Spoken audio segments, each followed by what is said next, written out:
y entonces el que en el tiempo estudió. Muchas gracias. Listo. Bueno, muy buenos días a todos, compañeros.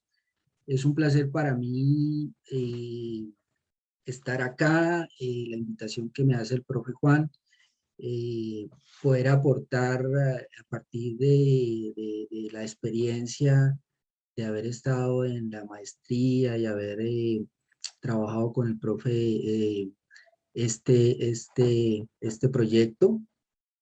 Eh, Como ya lo dijo el profe, mi nombre es Elkin Casadiego, médico, y el trabajo que realizamos tiene por título Modelos de coeficientes dinámicos generalizados para el análisis de datos longitudinales de salud. Esta presentación es la versión de julio 22, que fue la versión cuando la presenté a los jurados. Eh, Y aquí una aclaración, este proyecto comenzó en el 2018, perdón, en el 2019, yo soy cohorte 2018, en el 2019 precisamente en este seminario, y eh, al principio no habíamos incluido los datos de la COVID, únicamente la idea era trabajar con datos de VIH-Sida. Estos datos son datos académicos que se extraen de una página que es una red mundial de ensayos clínicos en VIH-Sida y que ya habían sido trabajados y que nos servía como ejemplo para trabajar estos modelos.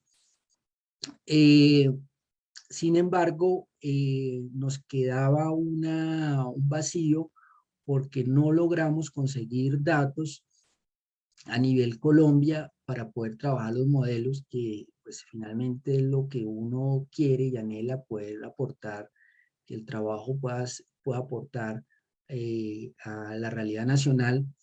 Y estando realizando el trabajo nos encontramos, pues nos llegó la pandemia y vimos la oportunidad de trabajar con datos reales Colombia en la pandemia COVID-19, pero digamos que el alcance de trabajar con estos datos es más para poder probar y ejemplificar el desempeño del modelo, más que modelar en sí la pandemia, porque pues eso sí es un trabajo monumental, multivariado, con distintos modelos paramétricos, no paramétricos. Y bueno, no, aquí la idea es aplicar o utilizar estos datos de conteo para poder ejemplificar el desempeño del modelo. Listo. Con esas aclaraciones, entonces la presentación eh, va primero, entonces voy a hacer una introducción y planteamiento del problema estadístico. Segundo, objetivos. Tercero, desarrollo de los modelos de coeficientes dinámicos. Tres, aplicaciones. Y por último, consideraciones finales. Bien, entonces, un conjunto de datos longitudinales ocurre cuando la variable respuesta se mide repetidamente eh, sobre la misma unidad de observación a lo largo del tiempo, de tal manera que tenemos un conjunto dado por J, que es la variable respuesta, X y J, que es las covariables, y T y J, que es el tiempo en donde se hacen las mediciones repetidas, donde I es de 1 a N, que es el número de, en este caso, trabajamos individuos, es unidad de observación, y J es I de N a I, es decir, cada una de las medidas repetidas de cada uno de los individuos. Estos modelos pueden tener covariables o no, y las covariables pueden depender o no del tiempo. En el caso que dependan del tiempo, entonces estamos hablando que es una covariable dinámica. Otra característica es que se asume que las variables o las distintas mediciones que se hacen para cada individuo son mediciones correlacionadas, pero que hay independencia entre los individuos. Entonces, en ese sentido, el objetivo de hacer un análisis de datos longitudinales es estimar, primero, la tendencia promedio poblacional de la variable respuesta y segundo, y no menos importante, es estimar la evolución de cada individuo. En este caso, en este último caso en que se estima la trayectoria de cada individuo, estaríamos hablando de un modelo mixto o aleatorio. Entonces, el primer escenario que trabajamos es un escenario clínico dado por la infección de VIH-Sida, que es una infección causada por un retrovirus, que es un virus de información genética de ARN, que se incorpora a los linfocitos T son las células blanco, y a través de procesos de transcripción, el ARN se convierte en ADN viral que utiliza la maquinaria genética celular para reproducirse y luego salir al entorno orgánico, diseminarse y atacar no solamente al linfocito T, sino a muchos otros órganos, lo que genera morbilidad y mortalidad. Eh, en este escenario clínico de VIH, entonces, para hacer seguimiento a los pacientes, para evaluar la respuesta al tratamiento, se emplean básicamente dos marcadores. El conteo de linfocitos CD4, que es un marcador de respuesta inmune, y la carga viral, que es el número de copias de ARN por mililitro, y que representa el agente que está atacando al organismo. Entonces, esa relación, ese monitoreo, esa relación para monitorizar los linfocitos CD4 y la carga viral no es constante a través del tiempo, y por lo tanto es lo que nos interesa definir, porque de eso dependen decisiones clínicas que se tomen en torno a los pacientes en el día a día, y se sepa si la respuesta antirretroviral a los antirretrovirales es efectiva o no, porque hay muchas variables que pueden hacer que no sea efectivo, como por ejemplo la misma resistencia a estos agentes. Entonces, el interés de utilizar modelos de coeficientes dinámicos es que se puede en cada momento, día a día, poder hacer un monitoreo de cómo va el tratamiento para toda la cohorte y para cada individuo. El otro escenario es un escenario epidemiológico en donde el interés es hacer predicciones con el modelo, y para eso empleamos una data a partir colombiana, de datos colombianos de la pandemia COVID-19, que es una infección causada por un virus ARN respiratorio, el SARS-CoV-2.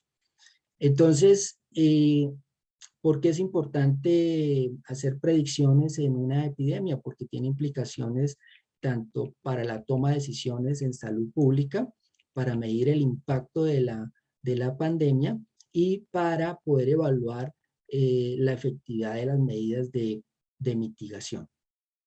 Entonces, de manera clásica, los datos longitudinales se han modelado a través de los modelos lineales de efectos mixtos. Y se llaman mixtos porque está dada, porque la variable respuesta IJ está en términos de un componente fijo y un componente aleatorio. En este caso, el componente fijo, dado por el conjunto de covariables y por los coeficientes, que la característica que tienen los coeficientes betas que definen la relación con la variable respuesta, es que es un conjunto finito y de constantes, ¿sí? Aquí los betas son finitos y son constantes. También hay un componente aleatorio, ¿cierto? Dada por un vector Z, que son las covariables que que varían en el tiempo, y por beta sub i, que es el conjunto que es una distribución, es la distribución de cómo varían los betas. También hay un error I sub j, que me habla de el error de la estimación versus los datos observados, la variable respuesta observado Y y J. Bien, entonces, cuando ya entramos a modelos de coeficientes dinámicos no paramétricos, entonces ya no estamos empleando los betas como un conjunto finito de constantes, que son los betas, que es el conjunto finito y constante de los betas, son como conocemos tradicionalmente nosotros a los coeficientes de cualquier modelo. Acá lo que se va a trabajar, en vez de coeficientes finitos, los betas son funciones locales suavizadas que dependen del tiempo. Entonces, como son funciones, van a depender mucho de las características de los datos, en donde podemos establecer una dependencia funcional mucho más flexible entre la variable respuesta y las covariables. Entonces, estos modelos son extensiones a partir de los desarrollos de análisis de datos longitudinales de Hoover, 1998, pero a partir de los trabajos en datos transversales de coeficientes dinámicos para datos transversales de Hastings-Tipsirani, que son dos de los autores pioneros y que los van a encontrar mucho en la literatura cuando miren modelos aditivos y modelos funcionales, que estos modelos de coeficientes dinámicos se aplican a modelos aditivos y modelos funcionales.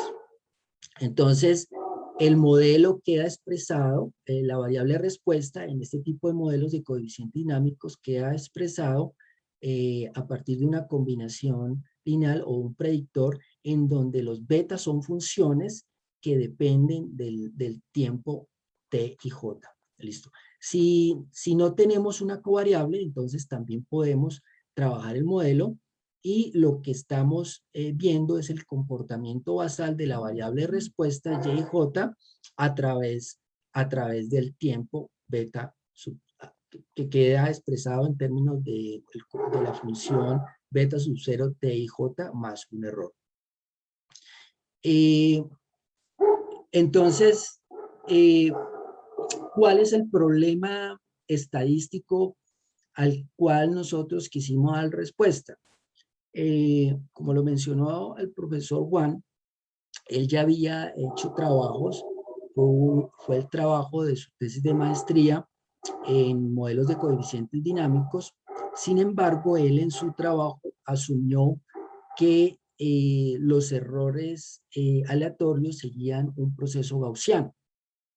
Revisando la literatura nos encontramos que habían citado trabajos, los trabajos del profe Juan, y que habían planteado posibles limitaciones cuando se tiene un comportamiento sesgado de los errores, porque la inferencia estadística pierde precisión. Y entonces, en ese sentido, nos dimos a la tarea de hacer una modificación a ese modelo, y lo primero fue plantear otro tipo de variable respuesta de la que ya se había trabajado en la literatura, porque la variable respuesta que se había trabajado era conteo carga viral, que es una variable que se expresa de manera logarítmica y por lo tanto se modela de manera gaussiana. Sin embargo, acá, pensando en la historia natural de la enfermedad, dijimos pues que la célula, la variable o efectora, era los linfocitos CD4, que era la célula blanco del virus. Por lo tanto, colocamos a los linfocitos CD4 como la variable respuesta. Es un conteo, un número de células, y tendríamos que utilizar primero un modelo generalizado para poder modelar una variable de conteo y que nos permitiera superar las limitaciones de aplicar un modelo gaussiano. Entonces, ese fue el problema tal como se planteó y la solución que le quisimos dar a, a esa extensión que se estaba planteando desde la literatura estadística. Entonces, los objetivos del trabajo son, primero, desarrollar términos de estimación de coeficiente dinámico para datos de conteo. Se trabajaron dos estrategias, una a través de Spline y la otra a través de funciones radiales kernel, y eso en el contexto de un modelo lineal generalizado. Y en cuanto a la aplicación, entonces, primero era hacer una aplicación, probar el modelo en un contexto clínico en el que me permitiera poder monitorizar día a día, momento a momento, el comportamiento dinámico de la variable respuesta frente a las covariables, en este caso, carga viral, pero también en el tiempo. Y segundo, poder mirar el desempeño del modelo en cuanto a predicción de eventos futuros. Se trabajaron entonces intervalos de confianza a través de técnicas de remuestreo, especialmente o específicamente la que se trabajó fue Bootstrap, y finalmente aplicar medidas de onda de ajuste para poder evaluar el desempeño de cada uno de los modelos y poder escoger el mejor modelo. Entonces, pasando ya de manera específica al desarrollo teórico de los modelos, la primera estrategia que se trabajó fue a partir de estimar los betas mediante regresión spline. Una regresión spline es una función que expresa cada coeficiente beta en el modelo dinámico como una combinación lineal de funciones de base spline. Hay muchas estrategias para trabajar las funciones base. B-spline es una. Nosotros empleamos base de potencias truncadas, que es una estrategia que se usa mucho en la literatura. Y estas bases de potencias truncadas no es más que expresar el coeficiente beta a través de un polinomio. Polinomio que son las bases de potencias truncadas que tiene una primera parte que está dado por un polinomio que es de grado G, grado que se establece por T, que es las distintas medidas en que se hace las distintas medidas en el tiempo, y alfa, que es el conjunto o el vector de coeficientes asociadas a cada una de esas medidas. Y la segunda parte del polinomio, entonces acá entra un concepto que es el concepto de nodos y el rango de la variable se somete a distintos nodos en donde se evalúa de tal manera que se puede obtener la potencia G de la parte positiva del resultado de T menos tau sub L, y tau son los nodos. El número de funciones base que se empleen va a estar dado por K, que es el número de nodos, por G, que es el grado del polinomio, y más 1, que es el primer término. Entonces, esto es variable porque depende de qué número de nodos nosotros optimicemos para cada conjunto de datos.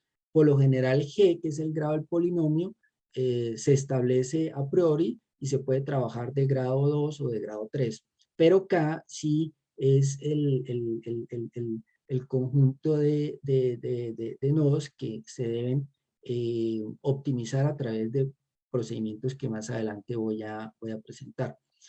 Entonces, si estas funciones base de potencias truncadas, este polinomio lo expresamos como un conjunto de cada uno de sus términos al que vamos a denominar phi, Aquí de manera gráfica mostramos qué es lo que estamos haciendo. Entonces el primer término es 1 y cada uno de estos términos me va a dar una curva y la combinación lineal de esas curvas es lo que me va a permitir a mí estimar el resultado final o la curva final a partir de los betas. Entonces, el beta finalmente quedaría expresado a partir de, de esa combinación lineal que lo hemos denominado phi en este caso, y veces el coeficiente del polinomio. Para el caso de la estrategia kernel, entonces, es hacer un juego analógico, es emplear las funciones radiales kernel como funciones radiales base para poder aproximar el coeficiente beta de tal manera que queda expresado en términos de esta sumatoria, en donde K es la cantidad de nodos, sí, esta es sí, es una función núcleo kernel en donde se pueden emplear distintas funciones núcleo, como por ejemplo la uniforme, la triangular, la Panechnikov, la cuadrática, etcétera. Nosotros empleamos la gaussiana porque, según la literatura, no hay mayor impacto en emplear una o la otra. Lo que nos interesa es que sea una función, una densidad de probabilidad.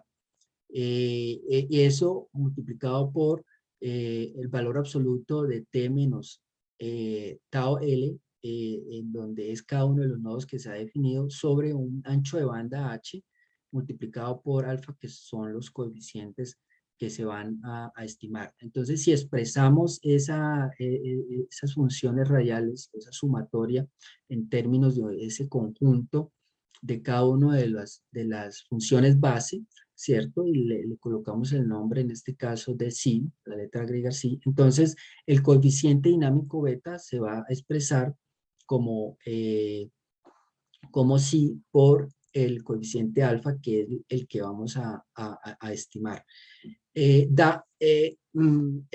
tal manera que, ya sea expresando beta en términos de psi o en términos de phi, que son las funciones base, por el alfa, al final lo que desconocemos es el alfa, que es lo que vamos a estimar. Y lo vamos a estimar a través de máxima verosimilitud por el método de mínimos cuadrados iterativamente ponderados. Pero entonces aquí está la introducción de la modificación, porque entonces vamos a emplear una variable de respuesta no normal, un modelo generalizado, en donde el modelo generalizado va a estar en términos de la media marginal a través de una función de enlace G, va a poder ser expresado el componente o el predictor lineal dinámico, y el resto de elementos es lo que ya se conoce clásicamente a los modelos generalizados, en donde la varianza de la variable respuesta está en función de el valor o de la marginal, de la media marginal de los datos por un parámetro de escala phi, y el conjunto de pesos que se emplean, que más adelante voy a mostrar qué pesos que dependen de los datos. Entonces, el siguiente componente que hay que tener en cuenta para hacer la estimación es definir los parámetros de suavizamiento, es decir, el número de nodos y el ancho de banda para el caso de kernel. Las estrategias que se emplearon fue, uno, a través de validación cruzada, excluyendo un punto, en donde la idea es elegir el vector de parámetros que suavicen la expresión de la doble sumatoria, W, que es el conjunto de pesos, que va a estar expresado de 1 sobre n por n sub i, por la variable respuesta YJ menos el predictor lineal, en donde beta estimado a la menos IJ en función del tiempo es una estimación de beta usando todos los datos excepto la jésima medida del 10º individuo, excluyendo un punto y eso elevado al cuadrado. La siguiente medida para extraer los parámetros de suavizamiento entonces fue el criterio de información de Akaike, ¿cierto? Donde nos da un balance entre el número de parámetros y el valor estimado a través de el máximo valor de la función de verosimilitud.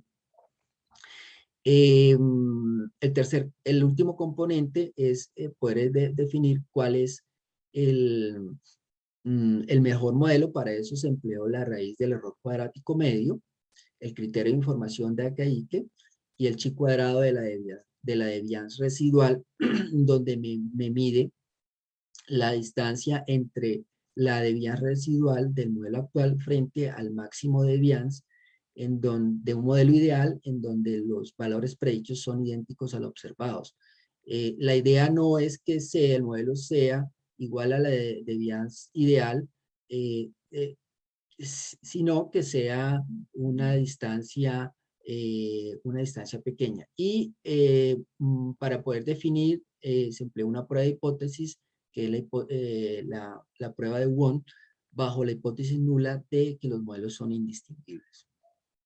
Entonces, en las aplicaciones, entonces tenemos primero el protocolo 388, en donde trabajamos uno de los brazos de ese protocolo, donde se aplica tratamiento antirretroviral altamente activo. Este protocolo tenía 166 pacientes en 120 semanas, monitorizados en 120 semanas, y es una data no balanceada en el sentido que no todos los individuos tienen el mismo número de mediciones. Bueno, entonces, si lo miramos de manera clásica, en una gráfica en espagueti, aquí a la derecha, el conteo de células CD4 en función del tiempo, pues vemos que es un comportamiento complejo, porque hay individuos con tendencias disímiles, inclusive el mismo individuo en cada punto del tiempo tiene comportamientos positivos o comportamientos negativos. Y por eso es que si se emplea un modelo clásico, pues simplemente tenemos es una línea recta en todo el rango de datos, y lo que queremos es definir momento a momento cómo es ese comportamiento del individuo. Un paneo general muestra que en general se ve que el tratamiento fue efectivo, pero porque el número de conteos a través del tiempo aumentó, pero no es la realidad, porque el comportamiento es fluctuante dependiendo de el momento en que se toma la medición, que de manera clásica no se puede observar. Entonces, el modelo finalmente queda como el logaritmo del valor esperado de la variable respuesta por el predictor. En este caso, en este protocolo 388 no teníamos covariables, se empleó la validación cruzada como para obtener los parámetros de suavizamiento, y para spline se seleccionaron 6 nodos con esa metodología, y se empleó un polinomio de segundo grado. Para kernel se trabajaron 6 nodos y un ancho de banda de 0.29. Aquí el resultado nos muestra que nos muestra la gráfica, entonces en azulito el spline, en rojo el kernel. Podemos ver que inicialmente hacia la semana 20 hubo una respuesta pronunciada de la cohorte, luego hubo una pérdida de respuesta para luego hacerse sostenida a partir de la semana 26 hasta el final del tratamiento. Entonces, aplicar estas metodologías de coeficientes dinámicos pues nos permite poder definir la variabilidad en cada momento, distinto a tener una línea recta. Pero aquí hay que tener un balance entre pasar una línea y o dibujar punto por punto cada una de las trayectorias, es decir, una mirada fractal, porque tampoco nos dice nada, lo que nos interesa es hacer predicciones y entonces ese balance entre lo lineal y lo muy quebrado, pues es lo que nos permite estos modelos de coeficientes dinámicos. De manera analítico, entonces, en este protocolo 388, el modelo que mejor desempeño presentó por la medición de A y C es o aplicar un kernel con una binomial negativa como distribución para modelar la variable de respuesta. Como es una variable de conteo, la variable de respuesta, pues es necesario probar distintas distribuciones para poder trabajar la sobre o la subdispersión. En este caso, pues el kernel y la binomial negativa fue lo que mejor desempeño dio. Aunque aplicando el test de Won dice que no hay diferencias entre aplicar un kernel y un spline, pero finalmente yo escogería el kernel. La siguiente data es el protocolo 315, que se trabajó en 46 individuos mayores de 18 años. El tiempo máximo de seguimiento fue 196 días. Y también fue una data no balanceada. Esta data sí tiene la covariable que es la carga viral en escala logarítmica. Igual una representación clásica nos muestra que es un fenómeno complejo, ¿cierto? Y que una estimación lineal, pues de pronto sí nos puede mirar el resultado final, pero no los detalles, que es lo que nos interesa en un contexto clínico. En relación a los CD4 con la carga viral, pues se muestra una tendencia inversa. A medida que aumenta la carga viral, los CD4 disminuyen, pero no es vuelvo y repito, no es un comportamiento que sea constante en todo el rango de tiempo. Una foto día a día pues muestra que hay mucha variabilidad que un modelo clásico no logra captar, y por eso es que empleamos los coeficientes dinámicos. Igual en este caso se empleó el AIC para obtener los parámetros de suavizamiento, y para spline se trabajaron 3 nodos con un polinomio de segundo grado, y trabajando un kernel gaussiano se trabajó un ancho de banda de 0,31 para el coeficiente alfa sub 0, que es el 5 variables, y de 0,24 pero alfa 1. Entonces se necesita un ancho de banda distinto para cada una de las covariables, y se emplearon 5 nodos en el caso de la estrategia de kernel. Aquí está la representación, en primera gráfica a la izquierda, entonces es el intercepto, es el beta sub 0, donde nos muestra inicialmente para este protocolo que no hay respuesta, y la respuesta inicia a partir de la semana 39 creciente hasta la semana más o menos 100, donde luego hay un descenso. Y el beta sub 1, que es la pendiente de la covariable, entonces nos muestra una imagen en espejo de lo que ocurre con el coeficiente beta.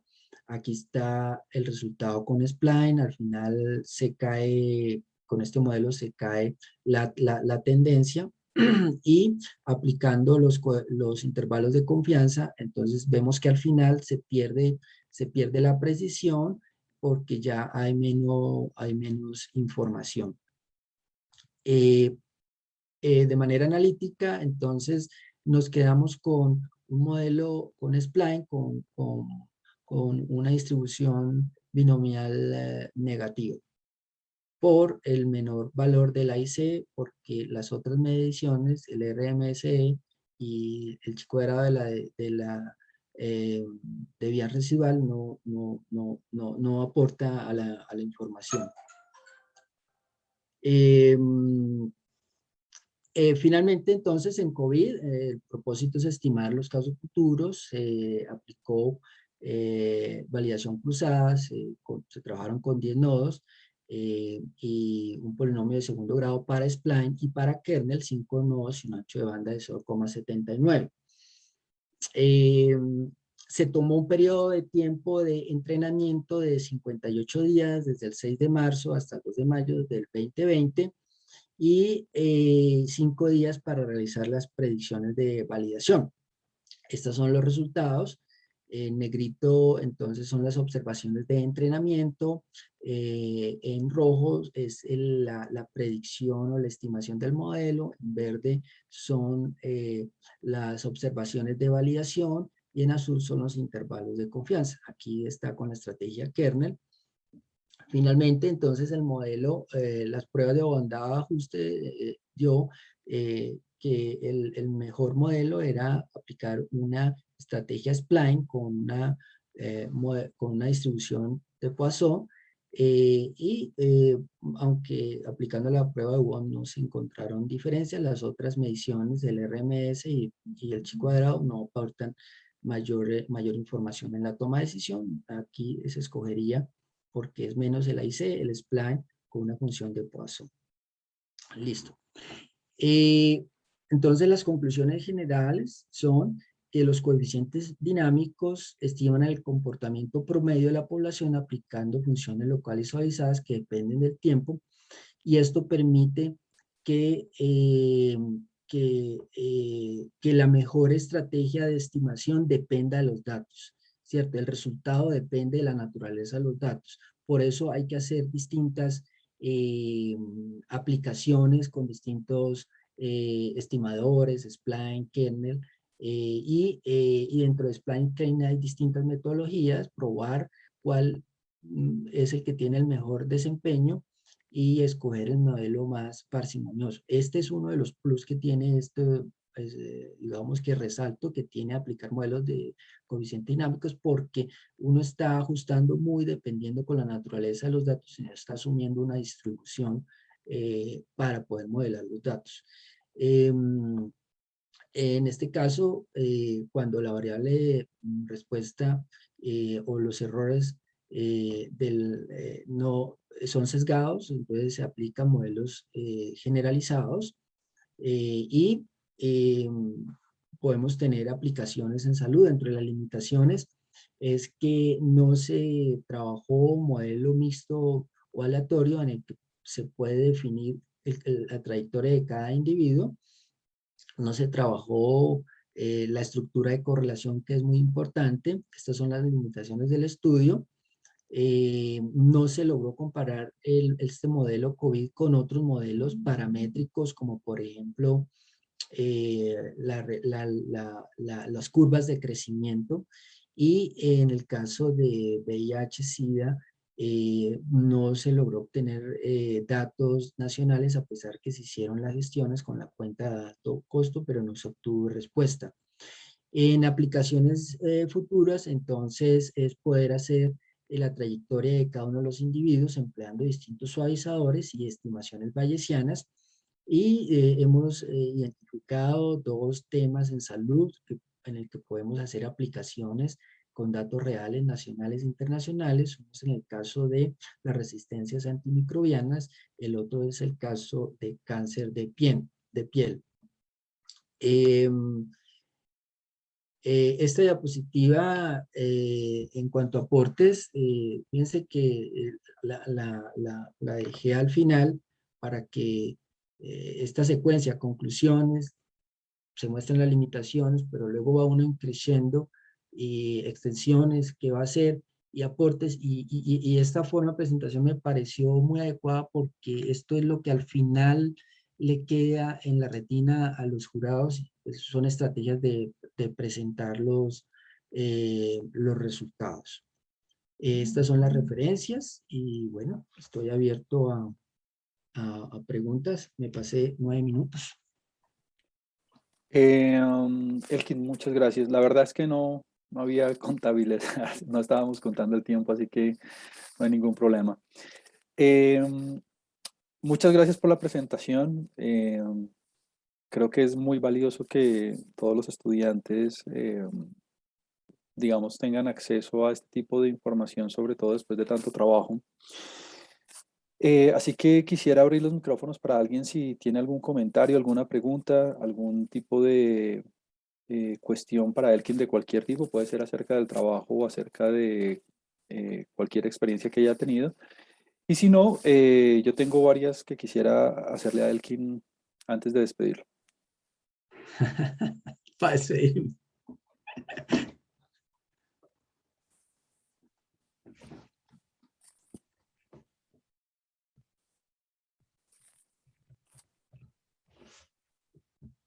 Bueno, Elkin, quisiera entonces empezar yo. Eh, en términos de, ahorita estamos en la mitad del proceso de, de generar los productos. Am, en tu experiencia, ¿qué recomendación le puedes dar a los estudiantes para definir el problema y para hacer la revisión de la literatura y la elaboración del marco teórico? Bueno, mira, Juan, este seminario, es decir, este tema se definió desde el seminario y eso fue clave. O sea, fue clave que saliendo o terminando seminario ya se tuviera tema y tutor, ¿sí? Tutor del trabajo. Porque el trabajo comenzó en el 2019.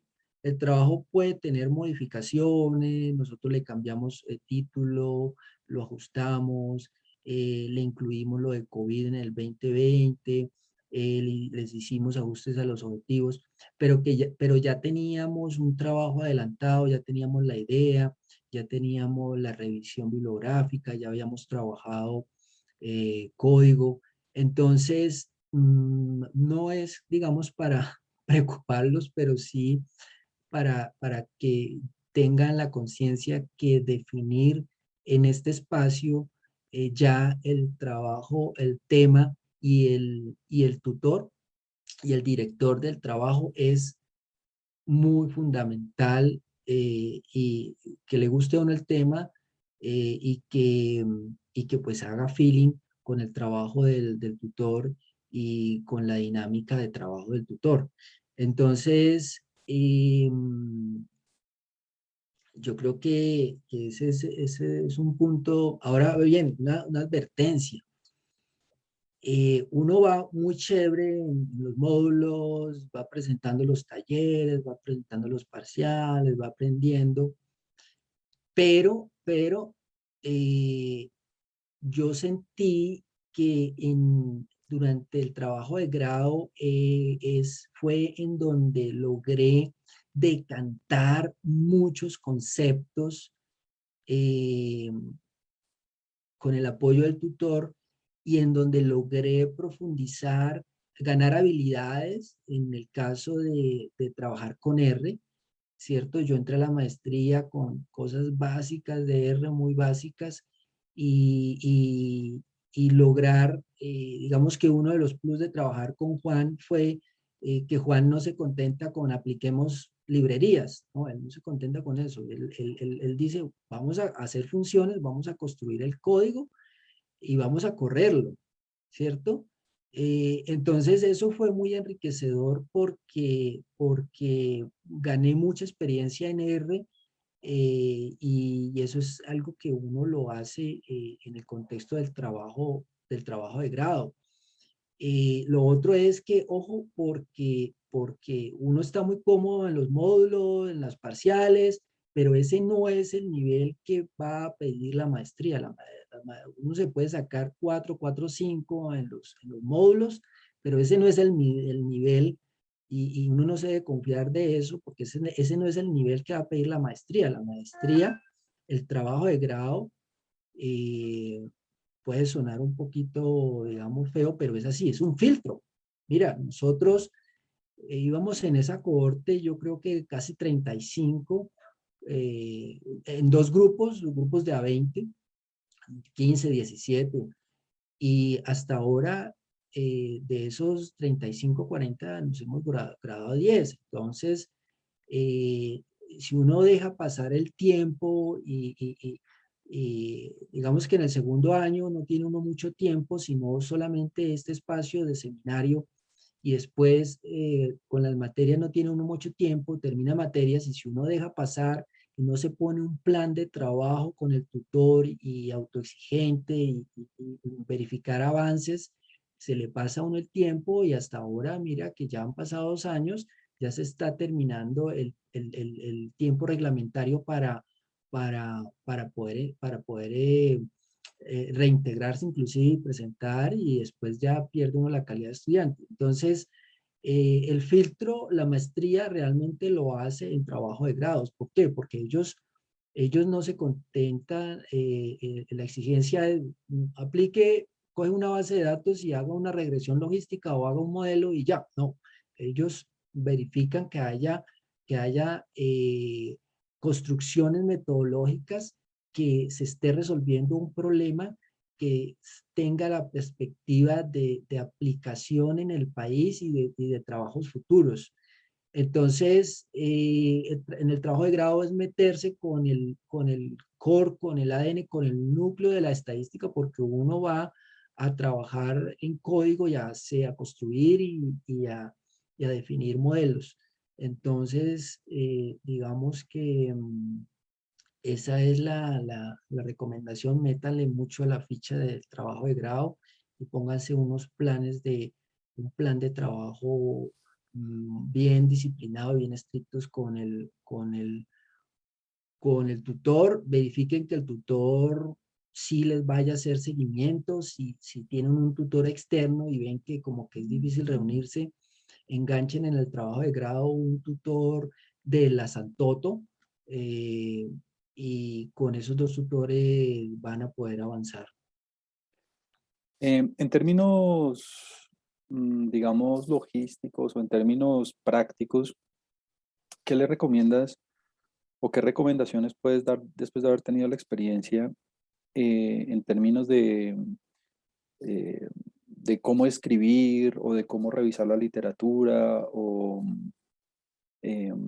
sí, en sí mismo de armar el proyecto? Es decir, eh, pregunta, ¿tú simplemente al principio ibas escribiendo todo lo que ibas encontrando o primero ibas a ir revisando y luego ibas organizando ideas y luego sí escribías?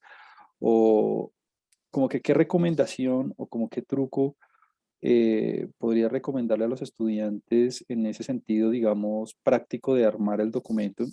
Sobre todo porque algo que he percibido y que a todos nos pasa en algún momento es que uno encuentra fuentes y fuentes y fuentes y fuentes y fuentes y uno dice, bueno, ¿y hasta cuándo llego? ¿Hasta cuándo dejo de escribir? O, por ejemplo, armando el marco teórico, cuando tú estabas armando el marco teórico, ¿hasta qué punto metiste ciertos conceptos? ¿Dónde trazaste la línea para parar en la escritura de...? Porque si uno no pone una línea, termina hasta escribiendo el teorema de Pitágoras, ¿no? Entonces, en esa cuestión logística, en esa cuestión práctica de la escritura, la redacción, la revisión de la literatura, ¿qué sugerencias podrías brindar a los estudiantes? Vale.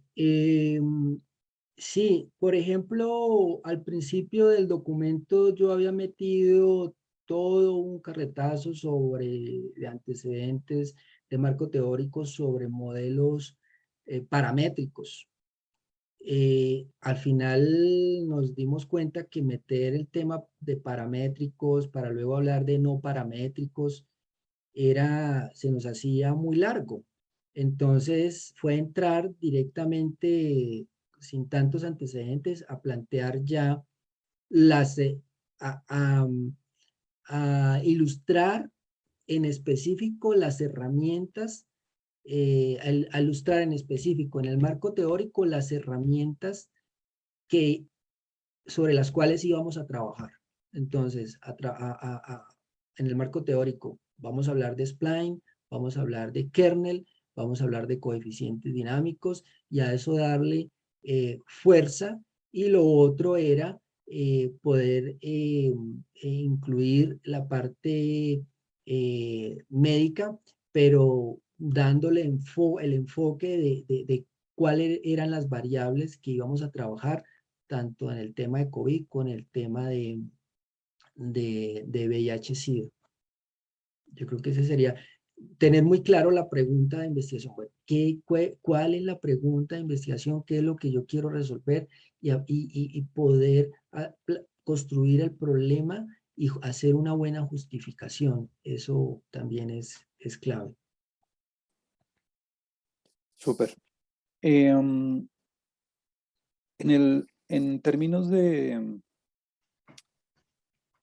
desarrollo del trabajo y también del anteproyecto, a veces cuesta un poco de trabajo, sobre todo con tantas obligaciones diarias y con tanta vaina que uno tiene en el día a día. ¿Qué sugerencias puedes dar para que uno no se quede, digamos, aletargado o uno no deje pasar como el tiempo y al final nunca se radique el proyecto? En fin, como qué es clave para poder tener éxito en términos de la aceptación del anteproyecto y bueno, y después del desarrollo del trabajo.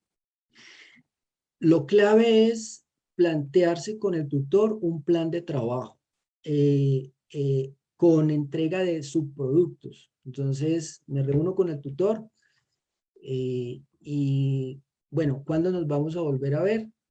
¿Y qué subproducto voy a entregar para esa fecha?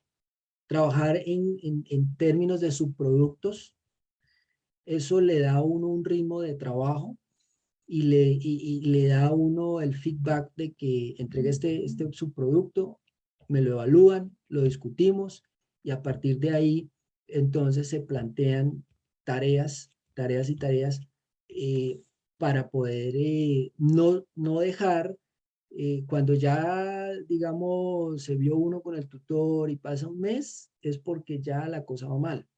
Se vio con el tutor, 15 días, bueno, máximo un mes, pero al mes le entrego un producto y me conecto con él ese día, le entrego el producto y lo evaluamos y me pongo otra meta de en 15 días entrego otro producto o en un mes entrego otro producto.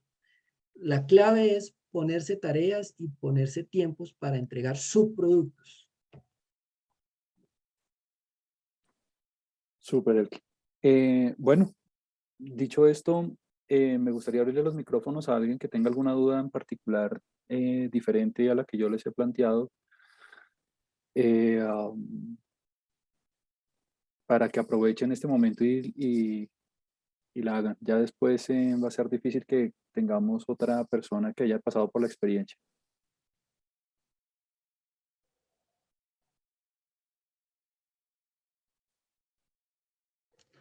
Yo no sé si eh, todo quedó muy claro o están muy asustados. Lo que pasa es que al principio sobre todo es difícil y pues a todos nos pasa, ¿no? Digamos, como arrancar, como decir, bueno, el problema que yo quiero hacer es este, empezar a revisar la bibliografía y empaparse del tema es difícil. Yo creo que estamos en ese momento en el que todos están como definiendo el problema y a pesar de que ya lo tienen definido, como acotarlo y como decir muy puntualmente qué es y empezar a, digamos, empaparse de, de las técnicas y de la parte estadística. Entonces, esa es como la preocupación más grande que he visto por ahora. Claro, pero yo pienso que, digamos que sí, y esto es normal, es natural cuando uno llega a seminario y uno, bueno, ¿qué voy a hacer? ¿Por qué? Porque es que uno, como este es una maestría interdisciplinar, uno viene de su campo disciplinar y puede ser que tenga temas, pero bueno, ¿y eso cómo lo aterrizo al perfil, a la necesidad, al nivel que exige la maestría en cuanto a estadística? Porque es que al final lo que le van a mirar a uno es, bueno, venga, ¿qué métodos estadísticos empleó? ¿Qué desarrollos en los métodos trabajó? ¿Cómo fue más allá? Y aterrizar eso, viniendo uno de una disciplina distinta a la estadística, es lo que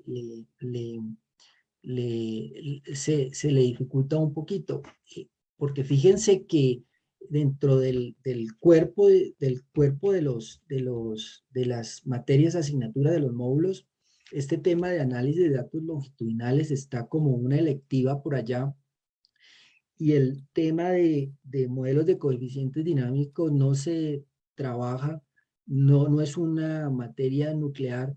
Entonces, hay que fijarse que, que el tema sea interesante en el sentido de que sea de vanguardia, que sean modelos que estén en este momento como se estén comenzando a trabajar y en donde los desarrollos se estén dando. Eso también es muy importante tenerlo en cuenta. Si hay cualquier duda, pregunta, con mucho gusto.